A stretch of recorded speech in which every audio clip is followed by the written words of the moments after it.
ఓం శ్రీ గురుభ్యో నమః. ఓం శ్రీ మాత్రే నమః. దేవగురువైన బృహస్పతి డిసెంబర్ 5వ తారీఖున సాయంత్రం 5:20 కర్కాటక రాశి నుంచి మిథున రాశిలో సంచారం చేస్తాడు. అంటే మిథున రాశిలోకి గురువు ప్రవేశం అనేది కలుగుతుంది. డిసెంబర్ 5వ తారీఖు నుంచి గురువు పునరుసు నక్షత్రంలో మిథున రాశిలో వక్రస్థితిలో ఉంటాడు. ఈ వక్రస్థితిలో ఉన్న దేవగురువైన బృహస్పతి మార్చి 11వ తారీఖు ఉదయం 6:05 వరకు ఉంటాడు. అంటే రమారమి 95 రోజుల పాటు దేవగురువైన బృహస్పతి మిథున రాశిలో వక్రస్థితిలో పునరుసు నక్షత్రంలో ఉంటాడు.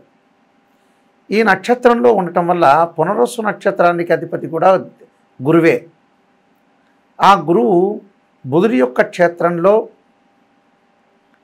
గురువు యొక్క నక్షత్రంలో మిథున రాశిలో గురువు యొక్క సంచారం అది వక్రస్థితిలో ఉండటం వల్ల ఎలాంటి ఫలితాలు కలుగుతాయో మనం ఒకసారి ద్వాదశ రాశుల వాళ్ళందరికీ కూడా ఏ విధమైన ఫలితాలు కలుగుతాయో తెలుసుకుందాం.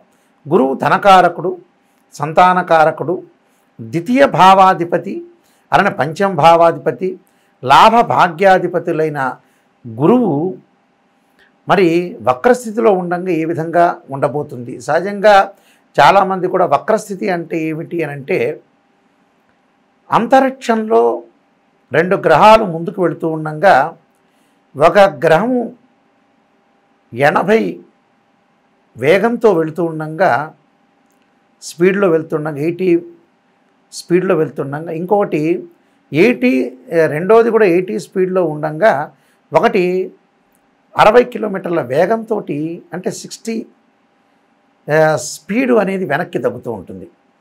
అంటే ఒక గ్రహం అనేది ముందుకు వెళుతూ ఉండగా ఇంకో గ్రహం దాని యొక్క వేగం తగ్గితే ఆ గ్రహం మనకి కిందకున్న వాళ్ళు అంటే భూమి మీద ఉన్న వాళ్ళకి ఆ గ్రహం అనేది వెనక్కి వెళుతుందని అర్థం. వాస్తవంగా అది వెనక్కి వెళుతున్నట్టు అని అర్థం కాదు. నిజం చెప్పాలంటే దాని యొక్క వేగం తగ్గింది అని అర్థం. ఈ వక్రస్థితిలో ఉండటం వల్ల గురువు ఎలాంటి ఫలితాలు ఇస్తాడు అంటే ఇవన్నీ కూడా గోచారరీత్యా చెప్పబడే ఫలితాలు అంటారు. ఎప్పుడు కూడా గోచారానికిను బర్త్ చార్ట్కి చాలా తేడా ఉంటుంది. మీరందరూ కూడా గమనించాలి. గోచారం అనేది 20% సపోర్ట్ ఉంటే బర్త్ చార్ట్ అనేది 80% సపోర్ట్ ఉంటుంది. ఒక చెట్టుకి వేళ్ళు ఎంత ముఖ్యమో అది బర్త్ చార్ట్. మనకి వేళ్ల తర్వాత పైన కొమ్మలు ఉంటాయి, కొమ్మలకు ఆకులు ఉంటాయి. ఆకులు వింటర్ సీజన్లో మనకి రెయిన్ సీజన్లో ఎప్పుడు కూడా ఆకులు వస్తూ ఉంటాయి.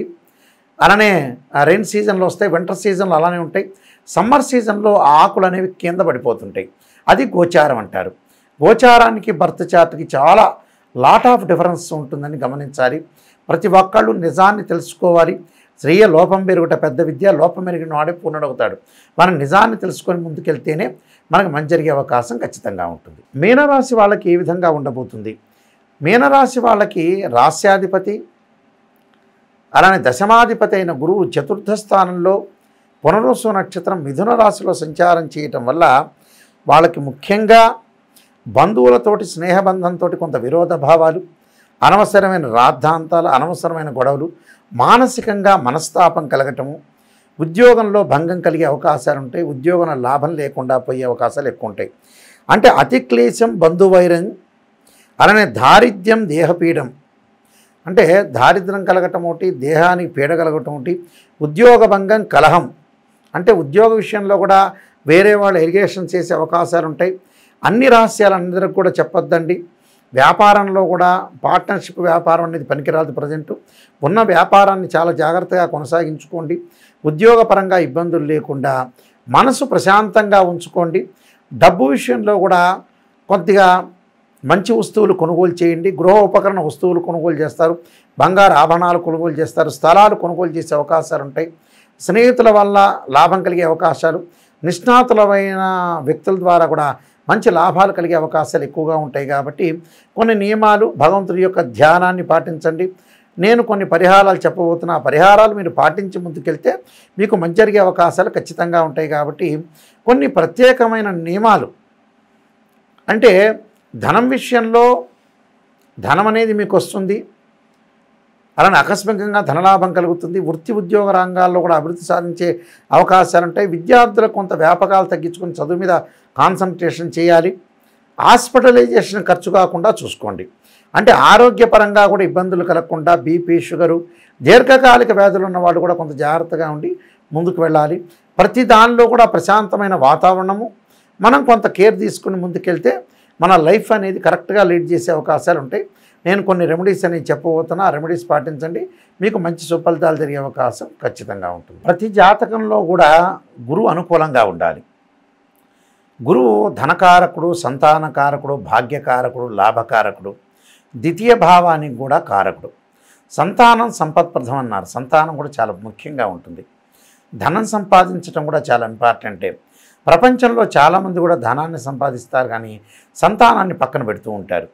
సంతానం కూడా సంపత్ప్రదం అంటారు కాబట్టి సంతానం కలగాలి. అలానే ధనము, సకల ఐశ్వర్యం కూడా కలగాలి. లాభాల బాటలో ఉండాలి. వృత్తి ఉద్యోగ వ్యాపార రంగాల్లో కూడా అధిక లాభం అనేది కలగాలి. ధనం మూలం మీద జగత్ అంటారు. ధనం అనేది సంపాదించడం కూడా చాలా ఇంపార్టెంట్.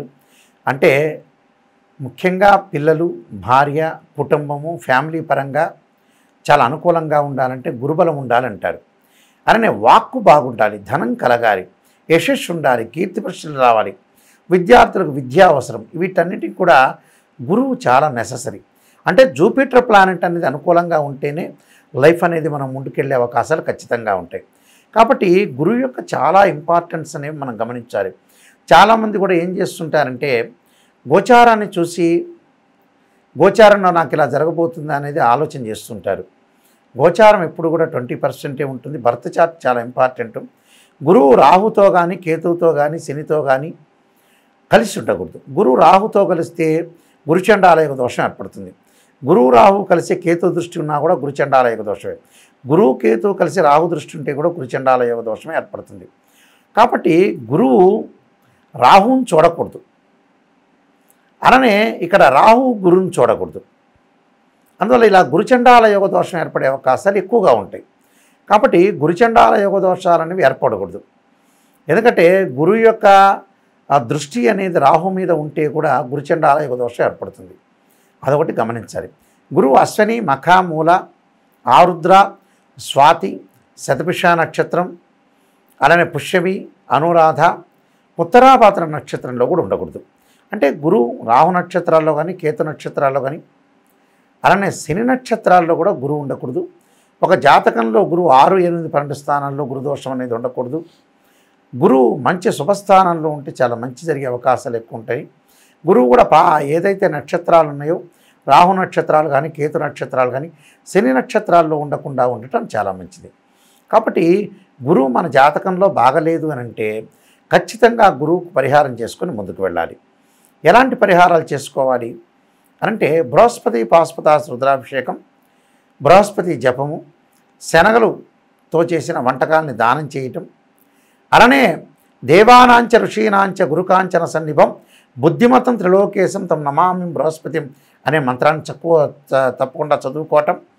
దాంతోపాటు రావి సమిధలతోటి బృహస్పతి పాశుపతాస్త్ర హోమం చేయటం, శనగలు దానం చేయటం, అలానే దేవగురు అయిన బృహస్పతికి సంబంధించిన ప్రీతికరమైన వస్తువులు దానం చేయటం, గురువారం రోజు నవగ్రహాల యొక్క ప్రదర్శన చేయటం, అలానే గురువు యొక్క ఆరాధన, దత్తాత్రేయ స్వామి యొక్క పాలనం, దత్త కవచాన్ని చదువుకోవటం, అలానే దేవాలయాల్లో ప్రదర్శన చేయటం కూడా చాలా మంచిది. అంటే ఇవన్నీ కూడా చేయటం వల్ల ఏంటంటే మనకి గురువు యొక్క అనుకూలత అనేది ఒకటి ఉంటుంది. మీరు అన్ని విషయాలు సక్రమంగా గమనించండి. నా ఫోన్ నెంబర్ ఇచ్చాను, నా వెబ్సైట్ని కూడా మీరు చూడండి. www.nayakanti.com, www.nayakanti.in అని కూడా చూడండి. నేను ఎన్నో బుక్స్ అనేవి రాశాను. దానిలో మోహన్ పబ్లికేషన్ వాళ్ళ దగ్గర కాలసర్పయోగ చంద్రిక, కాలసర్పయోగము, రాహుకేతులు, ఛాయాగ్రహాలు, వివాహ మార్తాండము, జాతక చంద్రిక, పుత్రగణపతి వ్రతము, అలానే సర్వదేవతా గోత్రులు పార్ట్ 1, పార్ట్ 2, స్వప్నశాస్త్ర ఫలదీపిక ఇలాంటివి, అలానే బృహత్ పరిహార సింధు అనే పుస్తకము, అలానే నవగ్రహాలకు ఎలాంటి పారాయణం చేయాలని కూడా నేను రాశాను. ఈ పుస్తకాలన్నీ కూడా మా దగ్గర లభ్యమవుతాయి. అలానే మోహన్ పబ్లికేషన్ కోటగుమ్మం రాజమండ్రి వాళ్ళ దగ్గర కూడా ఈ పుస్తకాలన్నీ కూడా అవైలబిలిటీ ఉంటాయి. జాతకాన్ని తెలుసుకునే వాళ్ళు ఎప్పుడూ కూడా జీవితంలో మీరు ఒక క్లారిటీ తెలుసుకోండి. పదే పదే నేను రిపీట్గా చెబుతున్నాను సీరియస్గా. బర్త్ చార్ట్ చాలా ముఖ్యము. ఏ జ్యోతిష్యుడైనా కూడా మ్యాథమెటికల్ క్యాలిక్యులేషన్ వేసి జాతకాన్ని D16 చార్ట్స్ ఉంటాయి. అంటే రాశిచక్రము భావచక్రము నవాంశం వల్ల వివాహం తెలుస్తుంది, రాశిచక్రము భావచక్రము సప్తమాంశం వల్ల సంతానం తెలుస్తుంది, రాశిచక్రము భావచక్రము దశమాంశం వల్ల వాళ్ళ యొక్క వృత్తిపరమైన విషయాలు తెలుస్తాయి. అంటే ప్రతిదీ కూడా D16 చార్ట్స్ అనేవి చూడాలి. దశలు అంతర్దశలు చూడాలి. ఏ లగ్నానికి ఏ దశలు యోగిస్తాయి యోగించవు, ఎలాంటి యోగాలు ఉన్నాయి అనేది చూడాలి. చాలామంది కూడా గురువు చంద్రుడు ఎక్కడ కలిసినా కూడా గజకేసరి యోగం అంటారు. వాస్తవం కాదు. గురుచంద్రుడు కొన్ని చోట్ల కలిస్తేనే గజకేసరం కలిసే అవకాశాలు ఉంటాయి. అవి కూడా కేంద్రాలు అయి ఉండాలి. గురువు చంద్రుడు కర్కాటక రాశిలోను ధనస్సు రాశిలోను మీనరాశిలోను కలిసి ఉండాలి. కలిసి ఉంటేనే మనకి గజకేసరి యోగం అంటారు. అంటే గురువుతోటి కొన్ని యోగాలు ఏర్పడుతుంటాయి. ఆ యోగాల్లో గజకేసరి యోగం అనేది చాలా ప్రాముఖ్యత ఉంటుంది. అవి కూడా కేంద్రాలు కావాలి. కేంద్రాలు అయితే ఫలిస్తాయి. అవి కూడా పాపగ్రహాల యొక్క వీక్షణ ఉండకూడదు, పాపగ్రహాలతో కంజంక్షన్ కాకూడదు. ఇవన్నీ కూడా గుర్తుపెట్టుకొని ఏ డౌట్లు వచ్చినా నా నెంబర్కి ఫోన్ చేయొచ్చు, కాంటాక్ట్ చేయొచ్చు. ఎవరైనా సరే నా దగ్గర ఫోన్ చేసేవాళ్ళు నిజాన్ని తెలుసుకోవడానికి మాత్రమే ఫోన్ చేయండి. అసత్యం అనేది ఎప్పుడూ కూడా మనం మోసం చేసుకున్నట్టు అవుతాం. చాలామంది కూడా జ్యోతిష్యులు ఏం చెబుతున్నారంటే వాళ్ళు వచ్చారు కదా అని కన్సల్టింగ్ ఫీజు ఇచ్చారు కానీ పొగిడే వాళ్ళు చాలామంది ఉన్నారు. పొగట్టం వల్ల వాళ్ళ కన్సల్టింగ్ ఫీజు వస్తుంది కానీ మీకు నష్టం జరిగే అవకాశం ఖచ్చితంగా ఉంటుంది. ఎందుకంటే మేము తరతరాలుగా చెప్పే వ్యక్తులం. మా గ్రాండ్ ఫాదరు వీళ్ళందరూ కూడా, మా ఫాదర్ కూడా ఇంటర్నేషనల్ మెంబర్ యాక్చువల్గా శ్రీశైలంలో ప్రధాన పురోహితులుగా పనిచేశారు. అయితే మీరు అన్ని విషయాలు కూడా తెలుసుకోండి. ఎందుకంటే నేను MSc PhD, MA astrology, MA English, MA Telugu, PG diploma in జ్యోతిర్వాస్తు అనేది చేశాను. నేను ఒక ఇంటర్నేషనల్ మెంబర్ని. చాలా సంవత్సరాల నుంచి కూడా నేను ఒక రికగ్నైజ్డ్ ఆస్ట్రాలజర్ కాబట్టి మీరు తప్పకుండా నిజాన్ని తెలుసుకునే వాళ్ళు మాత్రమే నా దగ్గర ఖచ్చితంగా ఫోన్ చేయండి. నిజాన్ని తెలుసుకోండి. నేను చెప్పేటప్పుడు కూడా, మేము ఫోన్లో చెప్పేటప్పుడు కూడా వాయిస్ రికార్డింగ్ చేసుకోండి. పర్సనల్గా కన్సల్ట్ చేయాలంటే మీరు జూబ్లీ హిల్స్ కానీ వనస్థలీపురంలో కానీ మీరు కన్సల్ట్ చేయొచ్చు. తప్పకుండా కన్సల్ట్ చేసి నిజాన్ని తెలుసుకోండి. మీరు మంచి భవిష్యత్తు ఏర్పరచుకోవాలంటే నిజానంగా ప్రత్యేకంగా నన్ను కన్సల్ట్ చేయటం కానీ, లేకపోతే నా ఫోన్ కాల్లో మీరు సంప్రదించడం కానీ, నా వెబ్సైట్ చూడటం కానీ, నాయకంటి మల్లికార్జున శర్మ బుక్స్ అని కొడితే కూడా నేను రాసిన బుక్స్ కూడా వస్తుంటాయి. ఇవన్నీ కూడా మీరు చూడండి. చూసి నాకు మీరు ఏదైనా డౌట్లు ఉన్నా కూడా జాతకపరంగా మీరు అపాయింట్మెంట్ తీసుకోవాలన్నా నా నెంబర్కి మీరు ఫోన్ చేసి తెలుసుకోండి. మీ అందరికీ కూడా మంచి జరగాలని ఆశిస్తూ సర్వే జనా సుఖినో భవంతు.